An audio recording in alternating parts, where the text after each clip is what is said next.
हमारे देश में 3 मौसम होते हैं, सर्दी, गर्मी, बारिश। सभी जानते हैं कि ये तीनों मौसम होते हैं और सबने अपने जीवन काल में इन मौसमों को हर साल होते देखा है और हम देखते चले आ रहे हैं कि 4 महीने गर्मी, 4 महीने बारिश, 4 महीने सर्दी। और ये मौसम ऐसे ढंग से बनाए गए हैं कि ये कभी भी ऐसा नहीं होता। जब से मैंने अपना होश संभाला है, मैंने कभी नहीं देखा कि सर्दी ना पड़ी हो या गर्मी ना पड़ी हो या बारिश ना गिरी हो।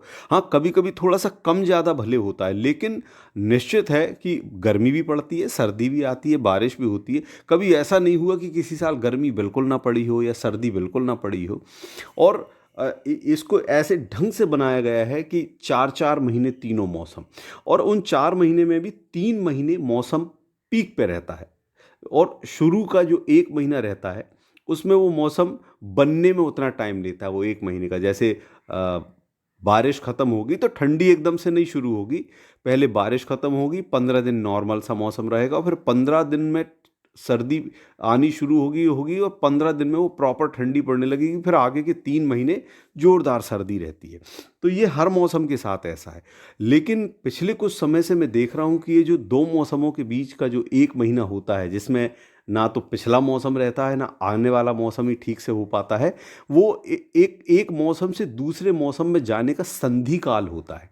दो मौसमों के बीच ये संधि बनाता है, ये संधि काल होता है उन दो मौसमों के बीच का।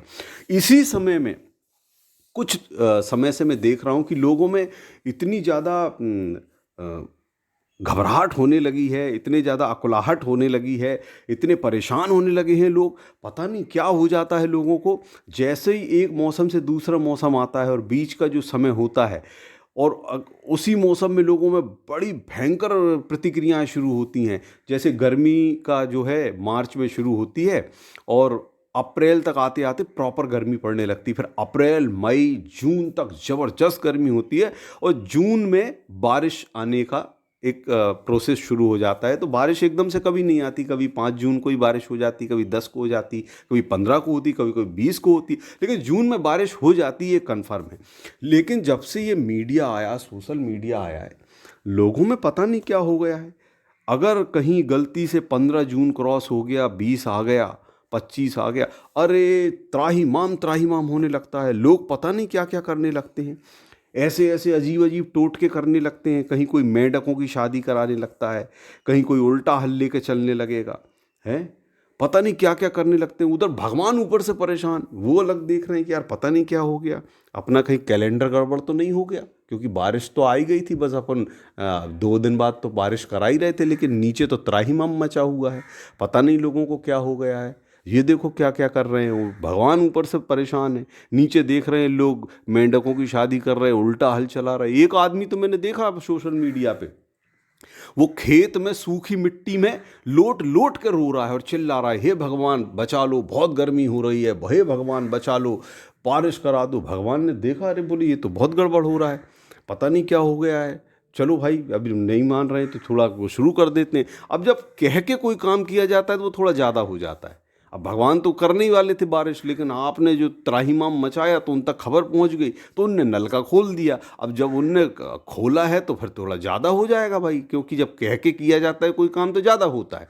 अब पता चला जो आदमी 1 हफ्ते पहले खेत में मिट्टी में लोट लोट के चिल्ला रहा था कि भगवान बचा ले बचा ले, 1 हफ्ते बाद वो उसी खेत में डूब डूब के चिल्ला रहा होता है, हे भगवान बचा ले डूब गया मर गया, हे भगवान बचा ले डूब गया मर गया। तो भाई आपने खुद ये स्थिति पैदा की है। भगवान तो हर साल तीनों मौसम बराबर करते हैं, लेकिन आप पता नहीं क्या करना चाहते हो। और मेरी समझ में ये नहीं आता कि ये सब करके आप क्या क्या बताना चाहते हो। क्या ईश्वर कोई बहरे थोड़ी, भगवान को क्या पता नहीं, उनको सब कुछ पता है, वो पूरी दुनिया को देखते हैं। और आप अगर देखें तो पृथ्वी पे हम रहते हैं, पृथ्वी जो है वो क्या है आपको पता भी है। इस पूरे ब्रह्मांड में कितने प्लेनेट हैं? लगभग 800 बिलियन प्लेनेट हैं। 800 बिलियन, इनकी भी गिनती हुई है। जो गिने नहीं जा पाए हैं, अभी तक देखे नहीं हैं लोगों ने, उनकी तो अलग ही बात है, लेकिन जो गिन लिए गए हैं, वैसे 800 प्लेनेट हैं। अब 800 प्लेनेट में एक पृथ्वी है, तो पृथ्वी कहाँ हुई आप एक अंदाज़ा लगाइए। ये मान के चलिए कि एक बोरे भर के राई के दाने हों, और उस बोरे में से एक दाना आप उठाओ, वो आपकी पृथ्वी है, और बचे हुए दाने दूसरे ग्रह हैं। अब आप सोचिए, आप उस पृथ्वी पे रह रहे हैं एक राई के दाने के बराबर पे, और उस पे भी आप कितने हो? 700 करोड़। उसमें से आप एक आदमी हो। लेकिन सोचो, जब आप भी ज़मीन पे लौटते हो, आप चीत्कार करते हो, चिल्लाते हो, दुखी होते हो, तो आपकी भी पुकार भगवान सुन लेते हैं। कितने महान हैं वो, कि कितनी उनकी दृष्टि तेज है। जबकि आपको पता है, ये 800 बिलियन प्लेनेट के अलावा और क्या क्या है इस ब्रह्मांड में? कभी आपने अंदाज़ा लगाया है? हमारा जो सूर्य है वो पृथ्वी से 109 गुना बड़ा है। कितना? 109 गुना बड़ा है। और उससे भी एक दूसरा ग्रह है, वो सूर्य से 2000 गुना बड़ा है। तो पृथ्वी से वो कितना बड़ा हो गया? पृथ्वी कितनी छोटी हो गई उसके आगे। ऐसे अनगिनत प्लेनेट इस ब्रह्मांड में तैर रहे हैं। जब आप रात के समय आसमान की तरफ नज़र दौड़ाते हैं तो आपको जो खुला आसमान दिखता है और उसमें अनगिनत असंख्य तारे दिखते हैं, वो एक अकेली आकाशगंगा आप देख पाते हैं अपनी आँखों से। आप अपनी खुली आँखों से सिर्फ एक आकाशगंगा देख पाते हैं। ऐसी सैकड़ों आकाशगंगाएं हैं इस ब्रह्मांड में, सैकड़ों। क्योंकि वो आपको पूरी एक अपनी आँखों से दिखाई नहीं देगी, क्योंकि पृथ्वी के चारों तरफ फैली हुई है वो आकाशगंगा। और एक आकाशगंगा में असंख्य तारे हैं, तो इन सैकड़ों आकाशगंगा में कितने प्लेनेट होंगे। और ये सारे के सारे स्थिर नहीं है, ये घूम रहे हैं। ये सब के सब घूम रहे हैं। आपको पता ही होगा, पृथ्वी अलग घूम रही है, सूर्य अलग घूम रहा है, चंद्रमा अलग घूम रहा है। जितने तारे, जितने प्लेनेट हैं, वो सब घूम रहे हैं, घूम रहे हैं। लेकिन आज तक कोई आपस में टकराया नहीं? टकराता। वो बराबर घूमते रहते हैं लेकिन टकराते नहीं है। ये कौन कर रहा है? ये वही वही परमात्मा, वो महाशक्ति, वो इस पूरे ब्रह्मांड को चला रही है। ऐसे ढंग से उनने उसको क्रियान्वित किया है। पृथ्वी अपनी धुरी पे घूम रही है। एक साल में 365 बार घूमती है, तो 365 दिन हो जाते हैं, और घूमते रहती है, वो घूमते रहती लगातार। उधर सूर्य अलग घूम रहा है, चंद्रमा अलग घूम रहा है, सारे प्लेनेट घूम रहे हैं यहाँ वहाँ, लेकिन कभी कोई नहीं टकराता है। अनगिनत इतने बड़े बड़े। आप सोचो कि जब वो महाशक्ति इतने बड़े ब्रह्मांड को चला रही है, इतने सारे प्लेनेट को चला रही, तो क्या उनके पास कोई टाइम टेबल का ऐसा थोड़ी होगा कि गड़बड़ हो जाएगा? उन्होंने जहाँ जो कर रखा है, जिसके लिए जो चीज़ बहुत ज़रूरी है, वहाँ वो हो रही है, वो करते हैं, समय पे करते हैं।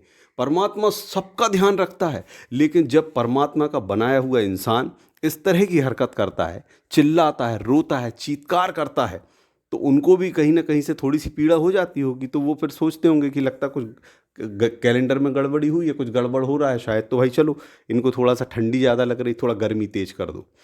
आपको गर्मी ज़्यादा लगती तो फिर वो थोड़ी सी बारिश तेज कर देते। वो आपके कहने से ज़्यादा कम हो रहा है, फिर आप हर साल परेशान होते हो। अब ये जो मौसम इतना बिगड़ रहा है, मौसम हर साल आप देखो, टेम्परेचर, गर्मी ज़्यादा होते जा रही, ठंडी ज़्यादा होते जा रही, बारिश भी ज़्यादा होते जा रही। तो जो अतिवृष्टि हो रही है, हर मौसम की अति हो रही है, वो क्यों हो रही है? क्योंकि इंसान अधीर हो रहा है। इंसान प्रार्थनाएं करता है, अजीब अजीब तरह की हरकत करता है। जरा सा पानी गिरने में देर होती तो वो ज़मीन में लौटने लगता है धूल में, और रोता है चिल्ला चिल्ला के, भगवान बचा लो। फिर वो गिरा देते हैं पानी थोड़ा सा, तो अब जो कह के गिराते हैं तो ज़्यादा गिर जाता है, फिर डूबने लगता है, फिर डूब डूब के चिल्लाता, मर गया मर गया मर गया। तो बारिश बंद होती है तो ठंडी आ जाती है, और ठंडी भी प्रभु ज़्यादा कर देते हैं थोड़ी सी, तो फिर ठठरता है, फिर हाँ आग में हाथ सेक सेक के चिल्लाता है, मर गया प्रभु बचा ले प्रभु। तो गर्मी शुरू कर देते हैं, तो गर्मी में भी फिर वो मरता है कि अरे मैं लू लग गई, लपट लग गई, मैं तो मरा जा रहा हूँ, मेरी समझ में नहीं आ रहा है। तो ये सारे मौसम लोगों ने कह कह के बढ़वाए। आप प्रभु से प्रार्थना करते हो तो कोई ढंग की करो भाई, कि सुखी रखो, अच्छा रखो, सब कुछ ठीक रखो। जरा सा कुछ 15 दिन 10 दिन इधर उधर हुआ है, त्राहिमाम मचा देते लोगों को। आप देखो, मैं तो एमपी का रहने वाला हूँ, मेरे रिश्तेदार सब नॉर्थ तरफ ही रहते हैं। मैं अभी कुछ 15-16 साल से मुंबई रहने लगा हूँ। कभी किसी रिश्तेदार से बात करो, एक जुमला वहाँ के लोगों का फिक्स है, रिश्तेदार हो, दोस्त हो, जो भी हो, उनसे कभी बात करो, ठंडी में बात करो, भाई क्या हाल है? अरे भैया इतनी ठंडी पड़ रही है कि घर से निकलना मुश्किल है। गर्मी में बात करो, अरे भैया इतनी गर्मी है कि घर से निकलना मुश्किल है, लू लपट हो रही है। बारिश में बात करो, अरे भैया इतनी बारिश हो रही, घर से निकलना मुश्किल है। मेरी समझ में नहीं आता, जब साल के सारे मौसमों में आपका घर से निकलना मुश्किल है, तो आप काम कब करते हो भाई? क्या घर में ही घुसे रहते हो? हैं?